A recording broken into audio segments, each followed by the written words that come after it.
Comme vous le savez, amis et collègues, je n'ai pas été pris au conservatoire. Le conservatoire, voilà, j'avais me donné une candidature là-bas, je voulais prendre un cycle 3 au conservatoire, et il se trouve que j'ai échoué évidemment. En fait, on dirait que je suis obsédé par le conservatoire parce que je fais que parler de ça en vidéo, voilà. Depuis ma dernière vidéo, j'arrête pas de parler de ça, le conservatoire. Putain, mais...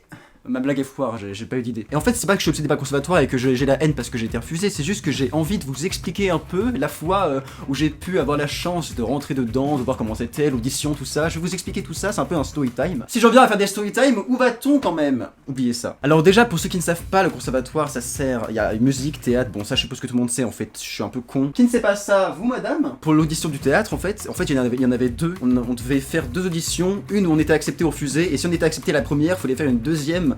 Et celle-là a été vraiment décisive pour notre entrée au conservatoire. Et moi j'étais rejeté dès la première. 200 places, et il y en avait que 30 qu'on pouvait y accéder en fait. Et donc moi je savais un peu dès le début que j'allais peut-être pas être accepté, voilà. J'avais pas d'espoir aussi, c'est peut-être pour ça que j'étais rejeté. J'avais pas eu d'espoir. Toujours croire en sa bonne étoile finalement. Hein. Et en fait l'audition en fait elle se déroule en deux parties. Il faut faire déjà un extrait de pièces, en fait de scènes de pièces qu'on a décidé, contemporaines ou classiques. On était deux pour cette scène. J'avais une partenaire de jeu que j'avais, en fait c'était une pote à moi que je lui avais proposé. Salut machine, tu veux faire le conservatoire avec moi? Oh putain mais oui c'est parti, allez on y va. Donc voilà, finalement on voulait tous les deux faire du théâtre, du coup c'était le duo parfait finalement. Mais il s'est passé un petit blanc pendant la représentation, voilà, je vous l'avais dit dans l'autre vidéo.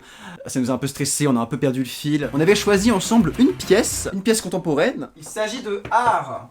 Je cherche mon livre. Art. Donc voilà, cette pièce nous a fait lamentablement échouer. Donc ce que je fais, c'est que Art, je le prends comme ça, je l'ouvre comme ça de la sorte, et après je fais ça. Elle est drôle cette pièce, mais bon, c'était nous qui n'étions pas assez performants.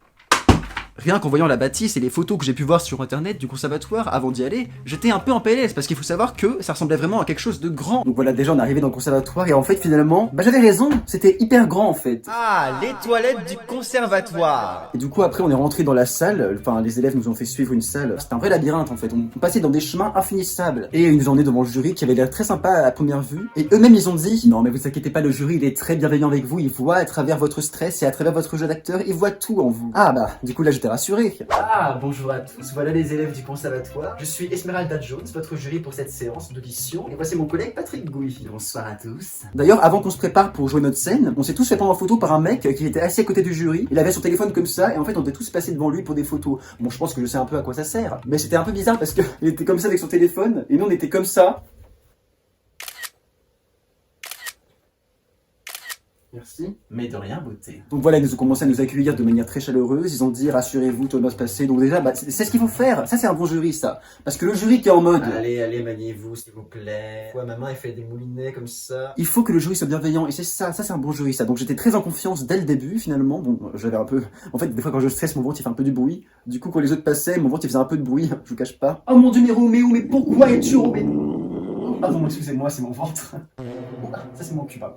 Et en fait, le truc qui m'a fait stresser, du coup, comme vous l'avez vu dans le sketch, pardon, j'arrive pas à parler, c'est qu'en fait, on passait devant tout le monde. Enfin, on était 5 dans la salle, parce qu'on était 10 le jour même, on était séparés en deux groupes, je vous l'ai dit, du coup, on était 5 à passer 5 par 5. Du coup, on jouait quand même devant les gens. Bon, pas grave, on fait du théâtre, c'est ça être théâtreux finalement. Mais je m'attendais pas à ça, parce que moi, j'avais un pote qui m'avait dit la veille, mais Roman, t'inquiète pas, tu seras tout seul devant le jury à jouer avec ton partenaire, tout est bien. En fait, il avait été au conservatoire, lui, il a été pris d'ailleurs, tiens, tu le vois celui-là. Et le jour même, des gens nous regardaient. Donc, je ne sais pas ce que tu as vu ce jour-là, ce que tu as consommé. Et c'est ça qui m'a un peu foutu en PLS, parce que même si, voilà, je suis à l'aise devant un public, c'était un peu quand même stressant parce qu'on était tous dans le même bateau, on était tous stressés de passer, mais même, ça m'a fait, voilà, je ne sais pas pourquoi, ça m'a fait augmenter mon stress. Voilà, c'est le corps humain, voilà, je ne sais pas comment. J'étais tellement stressé que j'ai pu réussir à confondre un paravent avec une table.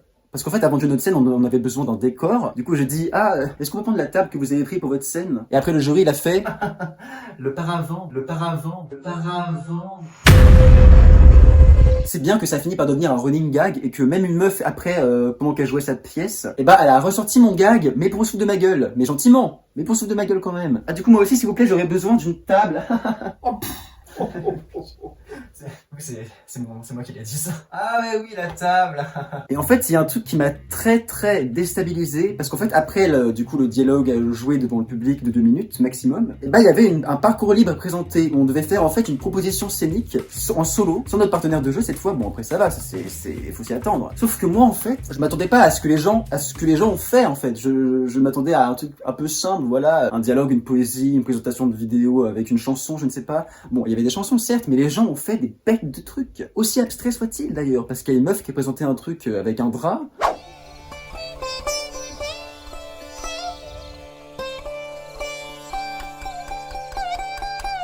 Qu'est-ce que j'ai fait pour en arriver là, je me le demande. Ah, d'accord, si vous le dites. Après, oui.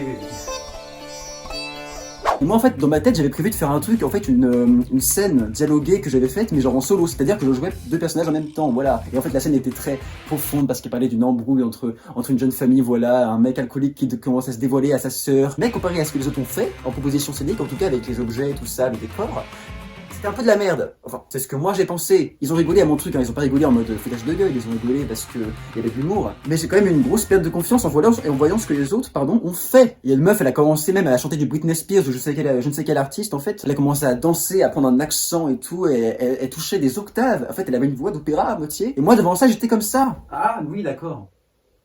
Donc voilà, ça s'est bien passé, même si c'était plus de stress, même sur le moment j'étais tellement stressé, j'avais envie de décéder d'ailleurs sur scène. Je l'aurais pas dit parce que voilà, je vais pas leur dire j'ai envie de mourir, voilà. Et donc quand on est sorti, on a retrouvé donc nos étudiants sympas qui nous ont dit alors c'était comment, c'était bien? Bah oui, je vous avais dit, c'était génial. Ah oui, génial.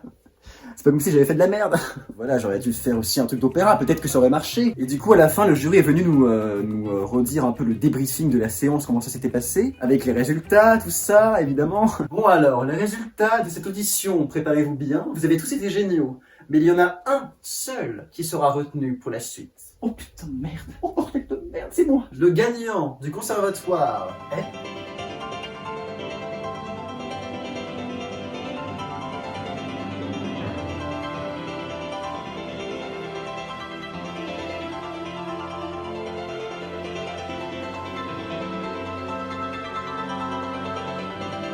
Oh bah je suis con, je suis jury. N'importe quoi. Eh bien vous découvrirez ça dans le mail qu'on vous aura envoyé. Ah oui, parce qu'en fait ils nous ont envoyé les réponses par le mail évidemment, ils n'allaient pas nous dire en face, vous croyez quoi? Ça nous aurait tous anéantis. Ah putain, j'ai pas été pris non plus. Tu veux un mouchoir? Oui, j'en veux bien, s'il te plaît. Non, t'en auras pas, connasse. Donc on l'a découvert par mail, enfin je l'ai découvert par mail. D'ailleurs j'ai adoré la réaction de ma mère parce qu'elle a fait putain mais Roman, merde ils t'ont oublié, mais ils sont cons ou quoi? Ah non non maman, c'est pas qu'ils m'ont oublié, c'est juste que j'ai eu aucun talent, c'est tout. Ah oui, ce qu'il veut pas faire pour se rassurer. Oh, le mec qui sait pas du tout ranger son décor et qui met tous ses ustensiles sur sa table en évidence. Un bout de scotch dégueulasse ici. Je n'ai jamais eu de talent. Mon seul talent c'est de mémoriser les arrêts de tramway. Tu sens bon toi, t'as été où? Enfin bref, voilà, c'était une aventure, une courte aventure, un peu comme... En fait, c'était une expérience à tenter. J'ai un avenir quand même, c'est pas ça qui va définir mon avenir, bordel de merde. Et le jury était quand même très sympa, même si, enfin, c'est leur travail, voilà, je n'ai pas eu la haine contre eux. Imaginez, j'aurais eu la haine contre le jury, j'aurais harcelé au téléphone après. Allô? Bonsoir, jury numéro 1. Mais qui est-ce enfin? Un ancien ennemi. Ah oui, celui qui a foiré le concours d'entrée. Oui, parfaitement. Ouais, c'est ça, j'ai pas peur de toi, petite merde.